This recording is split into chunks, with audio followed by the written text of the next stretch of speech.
Hello students, hope you all are doing well. C previously આપણે તમારું unit 2 જે છે પ્રિન્સિપલ્સ ઓફ માઇક્રો ઇકોનોમિક્સનું એની અંદર આપણે ડિસ્કસ કરતા હતા કે ભાઈ what is the importance of price elasticity of demand as well as આપણે ઇન્કમ ઇલાસ્ટિસિટીને રિલેટેડ દરેક વસ્તુ જોઈએ કે ભાઈ તમને એવું થતું હશે કે મેડમ આવકની મૂલ્ય સાપેક્ષતા, હા આવકની મૂલ્ય સાપેક્ષતા વિશે જોઈ લીધું કે ભાઈ આવકની મૂલ્ય સાપેક્ષતાની શું અસરો હોય, કેવા એના ટાઈપ્સ છે, કઈ કઈ કોમોડિટી માટે કેવી રીતે વર્કઆઉટ કરે છે, weather it is the necessity, it is the luxury, or we can say that it is particularly the thing which is in manner of conventional necessity. તો દરેક માટે છે ને એની ઇલાસ્ટિસિટી અલગ અલગ છે. ફાઇન. સો એ વેની અંદર તમે ડિસ્કસ કરેલું. અધર દેન દેટ આપણે એની યુઝફુલનેસ જોઈએ કે ભાઈ માની લો કે ઇકોનોમીની અંદર કોઈ પણ ઇકોનોમિસ્ટ લોકોને કે પછી કન્ટ્રીના જેટલા પણ ઓફિશિયલ્સ છે એને શું યુઝફુલ થાય ઇન્કમ ઇલાસ્ટિસિટી. કારણ કે એક વસ્તુ તમે માર્ક કરી હોય તો તમને કહો કે આમાંથી દરેક વસ્તુ ઇકોનોમિક ગ્રોથના પર્સપેક્ટિવથી આપવામાં આવેલી છે. ફાઇન. સો ઇકોનોમિક ગ્રોથ જે છે એના પર્સપેક્ટિવથી દરેક વસ્તુ આપેલી છે. સો it is the very basic phenomena and basic રીતે જ તમને એ વસ્તુ આપેલી છે. Fine. Next comes to cross elasticity. આપણે ક્રોસ ઇલાસ્ટિસિટી માટે ડિસ્કસ કરતા હતા કે ભાઈ એનું મિનિંગ શું થાય કે ભાઈ કોઈ પણ એક સબસ્ટિટ્યૂટ પ્રોડક્ટ જે છે એની ઇફેક્ટ બીજી કોઈ પ્રોડક્ટ ઉપર આવે કે એક વસ્તુની પ્રાઇસ વધે અને બીજી કોઈ વસ્તુ જે છે એની પ્રાઇસ વધારવામાં આવે, એની ડિમાન્ડ વધી જાય છે automatically. So that is known as the cross elasticity of demand. એના માટે આપણે ફોર્મ્યુલા જોયું CED એટલે કે ક્રોસ ઇલાસ્ટિસિટી ઓફ ડિમાન્ડનું ફોર્મ્યુલા જોયું.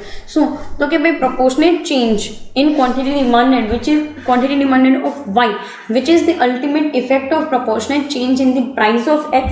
Yes or no? કે એક્સની પ્રાઇસમાં વધારો કે ઘટાડો થાય એના લીધે વાયની ડિમાન્ડમાં વધારો કે ઘટાડો થાય. That is completely non as the cross elasticity of demand. બરાબર. નેક્સ્ટ તમને એવું કહે છે કે types of cross elasticity of demand. જેવી રીતે તમને એમ થાય કે ભાઈ મેડમ આપણે આ વસ્તુ બધામાં ભણીએ છીએ, હા દરેક ઇલાસ્ટિસિટી વાઇઝ તમને પ્રાઇસ ટાઈપ્સ આપેલા છે.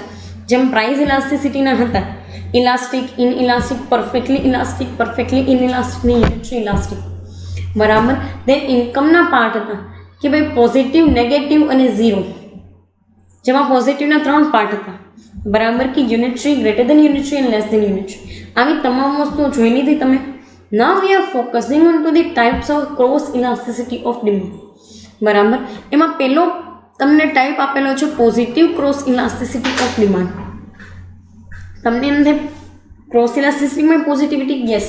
જો શું કહે છે, when the goods are substitute for each other cross elasticity will be positive. In that case when the price of rise in X, બરાબર, શું કહેવાય, price of rise in Y commodity brings increase in demand of X commodity. Such increase in the price of tea will bring increase in the demand of coffee. Ultimately બંને વસ્તુ જો એકબીજાની substitute છે, આમાં તમને ટી ને કોફીનું example આપેલું છે. અલ્ટિમેટલી જો બે પ્રોડક્ટ એકબીજાની સબસ્ટિટ્યુટ હોય તો એકની પ્રાઇસનો વધારો જે છે એ બીજી વસ્તુની ડિમાન્ડમાં વધારો લઈ આવે છે. That's it. કારણ કે નોર્મલી પ્રાઇસમાં વધારો બીજી વસ્તુમાં તમને સ્વિચ ઓવર થવા માટે એન્કરેજ કરે છે. બરાબર. ડવ સાબુની કિંમત 45 રૂપિયા હોય અને લક્સની કિંમત 35 રૂપિયા હોય તો definitely you will switch over from Dove to luck.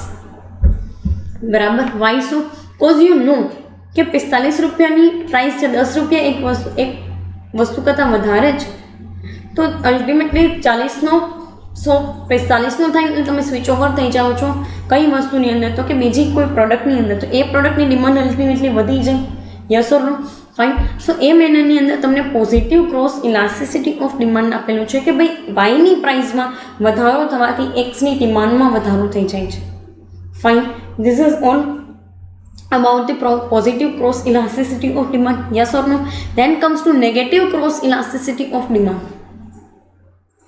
Positive આવી ગઈ, નેગેટિવ આવશે, એક ઝીરોય આવશે અને બીજી આવશે infinite cross elasticity, something new for you.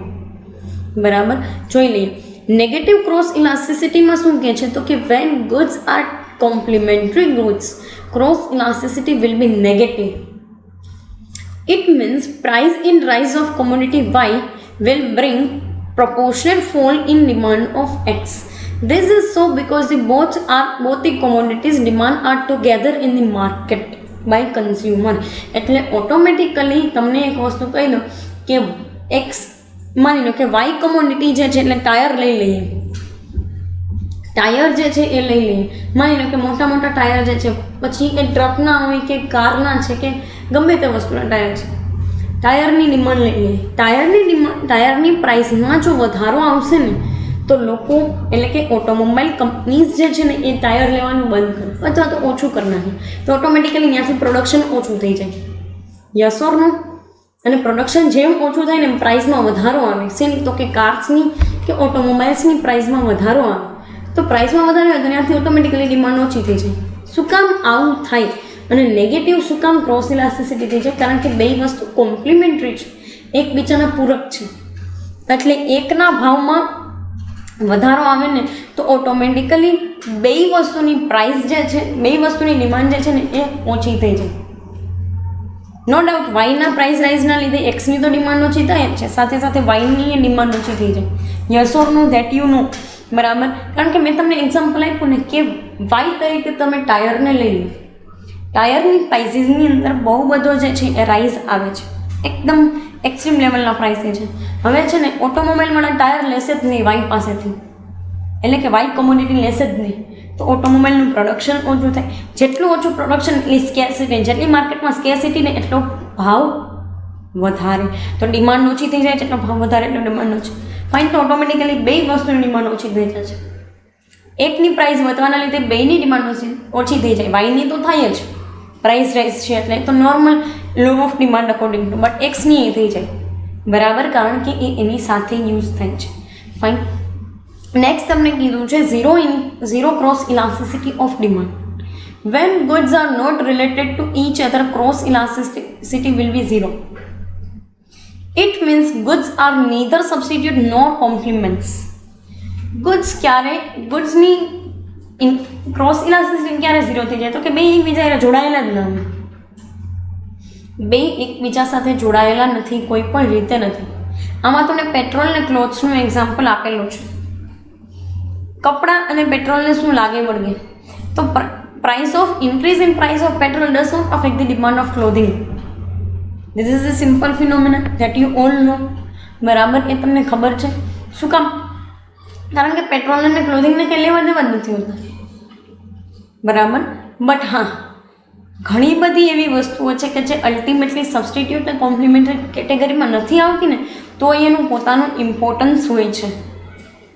આ તો હું તમને એક જસ્ટ તમારા નોલેજ માટે જ કહું છું કે ઘણી બધી એવી વસ્તુ છે કે જે એકબીજાના સબસ્ટિટ્યુટ નથી, કોમ્પ્લિમેન્ટરી નથી, સ્ટીલ એ બંને વસ્તુ પેરેલલી ચાલે છે, ઓર એલ્સ એ વસ્તુની જરૂરિયાત પડે છે. જેમ કે તમને એક ચોખ્ખી વસ્તુ કહી દઉં, તમે જે ફૂડ પાર્સલ કરો છો, બરાબર, બહારથી પાર્સલ લઈ આવો છો, એ ફૂડ બનાવવાની સર્વિસીસને એને કાંઈ લેવા દેવા નથી હોતા, છતાંય એ પાર્સલ માટે તમારે જે કાંઈ પણ ફોઇલ, એલ્યુમિનિયમ ફોઇલ કે બોક્સીસની જરૂર પડશે ને, એ વસ્તુ ઓટોમેટિકલી કનેક્ટ થઈ જાય છે તમારી પાર્સલ સુવિધા સાથે. કેમ કે તમે કાંઈ ખોબા ભરીને તો આપશો નહીં ને કોઈને. કોઈ વ્યક્તિ તમારી પાસે જમવાનું લેવા આવે પાર્સલ, માની લો કે તમારી રેસ્ટોરન્ટ છે અને કોઈ વ્યક્તિ પાર્સલ લેવા આવે તો તમારે ઓટોમેટિકલી દરેક વસ્તુની જરૂરિયાત પડશે. પછી એ બેગ હોય, એલ્યુમિનિયમ ફોઇલ છે કે પછી બોક્સીસ છે, પ્લાસ્ટિક બોક્સીસ ઓર કન્ટેનર્સ કહી શકાય. બરાબર. તો એ દરેક વસ્તુ ઓટોમેટિકલી કનેક્ટ થઈ જાય છે. એમાં એ સપ્લિમેન્ટરી નથી, એ કોમ્પ્લિમેન્ટરી નથી, કાયમથી. તોય ફાઇન. સો આપણે કદાચ ઇકોનોમિક્સની અંદર એ વસ્તુને ધ્યાનમાં લેતા હોતા નથી. Fine. But still it affects. બરાબર. નેક્સ્ટ તમને કીધું છે કે infinite cross elasticity of demand. When there is a case of perfect substitutability, the cross elasticity will be infinite. ત્યારે પરફેક્ટ સબસ્ટિટ્યુટેબિલિટી હોય ને ત્યારે ક્રોસ ઇલાસ્ટિસિટી ઇન્ફાઇનાઇટ હોય છે.